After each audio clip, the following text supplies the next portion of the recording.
Hello, I'm Alex Gupta with UATV. Today we are at the Kiev Security Forum, and I'm speaking with Ashley Muller. She is with Initiatives for Change. Thank you for joining us, Ms. Muller. Really appreciate it. What is Initiative for Change doing in Ukraine? So Initiatives of Change, we call it Initiatives of Change because we don't want to assume that we're changing anything, but we want to have many avenues of where people can come and encounter change. So Initiatives of Change is a global organization, and our motto is building trust across the world's divides. So we take a much more human-centered approach. So we focus on people, and we put people first because it is about engaging with one another, and it is about creating a space for dialogue. So what we're doing in Ukraine, we're in 60 different countries, but specifically here we've got a program called Foundations for Freedom. And what our local team here has been doing is engaging in dialogue around the history of the country, around relations with Russia, relations with Crimea and the situation there.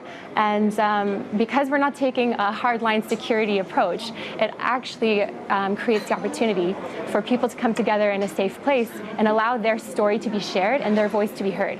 So when they come into this space, we try to make it as safe as possible. It is a confidential space, so people can actually share from their heart what their individual story has been. And from that, we then are able to accompany people and care for them and hopefully find a solution in their life that leads them to a point of feeling like they've been heard, that when government fails, people can come and care and support and accompany one another. So do you hold forums in Ukraine where people from parts of eastern Ukraine, maybe even Crimea, come and then they express? Yeah, so there are, we wouldn't call it a national forum of any sort. It's mainly just house gatherings, or we've got a center or an office, and people can come to those locations. It's quite informal actually. But what we do have is once a year we have something called the Co-Forum, and we run an event called Just Governance for Human Security, and it's looking at good governance. We've got 6 pillars of human security. We look at so good governance. We look at care for refugees. We look at healing history and healing memory. We look at sustainable living, food security, inclusive economics, and so it's things that affect people on a daily basis. And how you interact with these topics, that affects how people view economy, or how they view government, how they view agriculture, and things like that. And if you interact with that, it creates this opportunity for people to really engage with what's happening and feel like they can talk around these topics. So this Human Security Forum that we have in Switzerland brings people from over 50 countries, including a large demographic from Eastern Europe. So we have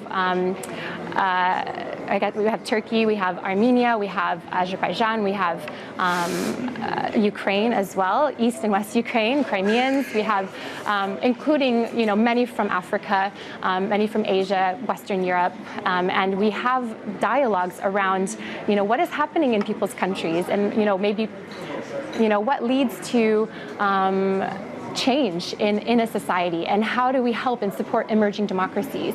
So yeah. With regard to Ukraine, what have you heard from the vast majority of people who you've spoken to in Ukraine? What have they expressed? What have been the biggest problems they've encountered? I mean, the situation here in Ukraine, especially what happened 3 years ago with the Maidan, I have friends that were on Maidan, and I think it's very inspiring what they went through. Something that I don't actually know how I would cope with if I were in that situation. I found a huge strength from them and their stories that they've shared. What is on their heart, I think, what they've shared is that they want peace.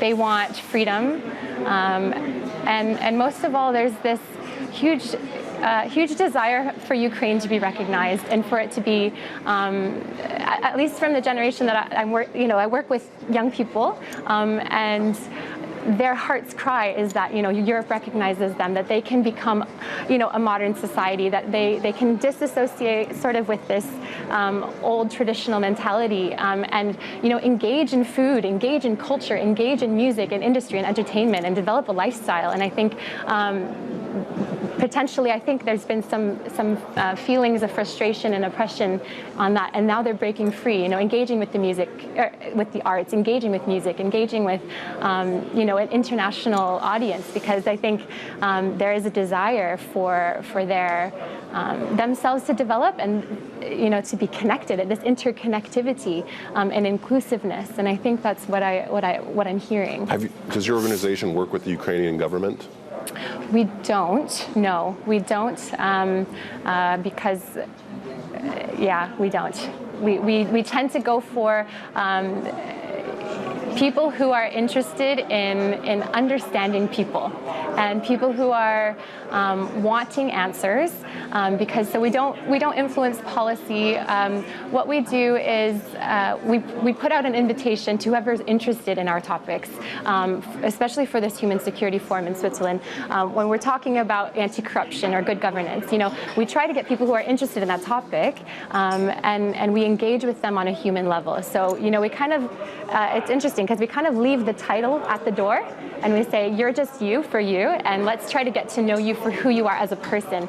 It's hard to separate and tease that out sometimes, because so much of that is embodied, and you really have to, if you're representing a government body or an agency, you really have to abide by certain things. But it's really great, because you start to see the guards sort of come down at times, and people start to then share, what does their heart believe, or how do I change? So why is there corruption? At what level does this start? Is it always systemic? Is it always about laws and reform and changing policy, or is it actually about one person deciding in their heart that that's wrong? I'm not going to accept that bribe, or I'm not going to accept that favor. I'm not going to let that campaign accept funding from this dodgy funder or donor. And it's about making those decisions, and sometimes it comes back to bite you in the back. But I think, have you seen progress since you've been working in this organization in East Europe in general? Have you seen any progress as far as when you're speaking with people, and especially at the Security Forum?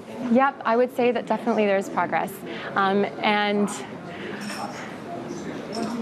we don't measure in success stories. Sorry, I take that back. We measure in success stories, but it's not for us about quantifying things or numbers and hitting targets. It's not about that. How many people can you convert to change? It's not that. It's not about that. What it is we see if there's people that are responding, and if there are more dialogues popping up, or more people that want to be trained in skills, soft skills such as facilitation, mediation, negotiation, things like that. People that want to be equipped in these areas because they understand the importance of engaging with one another. And so when we go and we have these dialogues, you get people from all walks of life. This person might be pro this and anti this, and this one is a minority from an oppressed ethnicity or something, and you get them all in a room, and they all just want to engage and have their voice heard and have people listen without retaliation. And so what we do is just creating that space for people to engage with one another. And from that, if it becomes fruitful, then you can train people and equip them so that they can continue to run them in different areas. So in Ukraine, there are several dialogues going around, they're happening all over the country, as well as people who we know of that are not associated with our organization. Officially, they're not staff, they're not contractors, but they're volunteers, or they believe in the values of our organization because, as I mentioned, initiatives of change, our motto, building trust across the world's divides, we are established on a values-based process. So what we look at is values-based decision-making. Is what I'm doing honest? Is it full of integrity? Is it a pure motive? Is it out of love? So it's kind of taking these human values and embodying them. And I find it quite interesting to be here at a Kiev Security Forum, where it's very hard line. It's about military, it's about strategy and security. And so I love to engage because I want to understand that side of it. And anyways, yeah. But that takes my next question. What have you taken away from this Kiev Security Forum the last 2 days you've been here? Yeah, so I'm realizing how much there is to learn still. I'm no expert in, Ukraine's history or in Eastern Europe in policies. I'm learning. I think it's very interesting that there is such a hardline approach that people are taking, and I kind of wondered to myself, am I uneducated or disinformed because I want to take a less hardline approach? Why are we not having, more of an inclusive conversation? And I understand it's about the security of Ukraine, but why are we not engaging more with people that have different ideas, and how do we come to a conversation that is healthy, that is facilitated, that is honest, but is also, people have their best intention. They're engaging with their intellect. They're engaging with wanting to change their lifestyle and understand why people act the way they do or why they behave. So, I'm taking away that there's a lot of work to do, and there's a lot of different approaches to do that. And I think I'm interested to learn more, and be more engaged. Do you see your organization increasing its footprint in Ukraine in the next few years? I would love that. I think it would be great to increase our footprint in many countries. But I think right now Ukraine there's so many people out there that have so much to offer, and to engage with them and include them in the conversation, especially the upcoming generation. I believe, they have so much to say, and I think that my wish would be that there would be more activity that is happening here, because I think what the world does need is a human-centric approach, because we do a lot of political this, economic this, growth, reform, law, but we're missing that holistic approach about we are still human. So. Well, thank you so much for joining us today. Really appreciate it. Thank you for letting me be here. Thank you. I'm Alex Gupta with UATV.